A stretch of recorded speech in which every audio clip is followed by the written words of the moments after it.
আসসালামু আলাইকুম। আজকে একটি টপিক নিয়ে আসছি।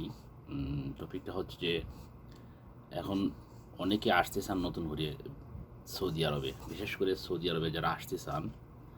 আমার 19-20 বছর হয়ে গেছে সৌদি আরবের অভিজ্ঞতায়।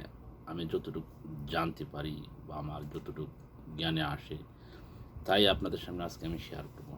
অনেকে আছেন আপনারা আসার জন্য অনেক দালাল ধরেছেন, আবার অনেক আত্মীয়র মাধ্যমে আসতে চান। তো আমার একটা অনুরোধ থাকবো, যদি আপনারা সৌদি আরব আসতে চান, আপনারা যাচাই বাছাই করে, অর্থাৎ না জেনে আপনারা আসবেন না, কারণ সৌদি আরবের পরিস্থিতি খুবই খারাপ। তবে হ্যাঁ, একটা প্লাস পয়েন্ট আছে, যে জিনিসটা আমি বলতে চাই। আপনারা যদি আসেন, হয়তো দেখবেন আপনাদের নিজের আপন লোক, ভাই ভাতিজা বা রিলেটিভের মধ্যে কোনো আপন লোক আছে কিনা। যদি তাকে, তাদের মধ্যে আলোচনা করে আপনারা আসার চেষ্টা করবেন। আর দালালের মধ্যে না আসাটাই উত্তম, কারণ দালাল চক্রের মধ্যে যারা আসে, হয়তো আকামা পায় নাই, বা কপিল পায় নাই, বা খাস পায় নাই, একটা না একটা ত্রুটি অবশ্যই আছে। তো এই জিনিসটা বিবেচনা করে আসবেন। তবে আমার মতে আরেকটা বিষয় কি জানেন, যে আমার অনেকেই প্রশ্ন করে যে ভাই, এখন নাকি শুনলাম সাপ্লাইয়ের ভিসায় কম পয়সা আসা যায়। হ্যাঁ, সাপ্লাই পয়সা কম পয়সা আসা যায়, কিন্তু সাপ্লাই আসে কী করবেন? আপনি কাজ পাইবেন না তো। আপনি কাজ পাইবেন না, পাশাপাশি দালাল যে আনছে তা সে আপনাকে আকামা দিবে না, কফিল দেখাবে না।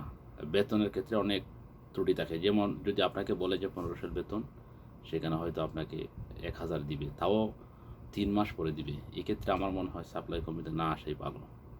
আর যদি আপন কোনো লোক জানা থাকে, তাহলে আপনারা আসতে পারেন ওনাদের মাধ্যমে। তবে একটা বিষয় কি জানেন, যে বিদেশ আসতে গেলে একদম অদক্ষ হয়ে আসাটা ঠিক না। আপনারা কোনো না কোনো কাজ শিখতে পারেন।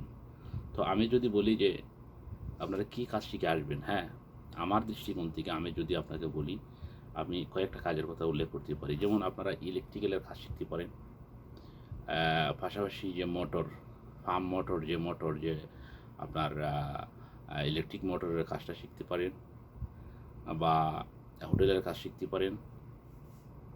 হ্যাঁ, এরকম কয়েকটি কাজ শিখে আপনি আসতে পারেন। আর ফ্রি ভিসায় আপনারা আসবেন না।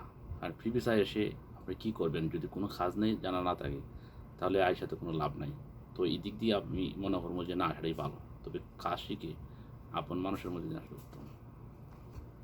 আরেকটা বিষয় লক্ষ্য করুন, প্রবাসে এখন এতটা মানুষ আসছে সাপ্লাই কোম্পানিতে, আমার মনে হয় যে অর্ধেকের বেশি কাম নাই। তো তারা দেখেন, দেশ থেকে যখন আসছে, হয়তো ঋণ করে আসছে, সুদ করে আসছে, বা জমি জমা বিক্রি করে আসছে। এই টাকাগুলো পরিশোধ কীভাবে করবে? এখন রাস্তা রাস্তা মানুষ হাঁটে, কয়জনটা কাজ দেওয়া যায়, কয়জনে কাজ পাইবে?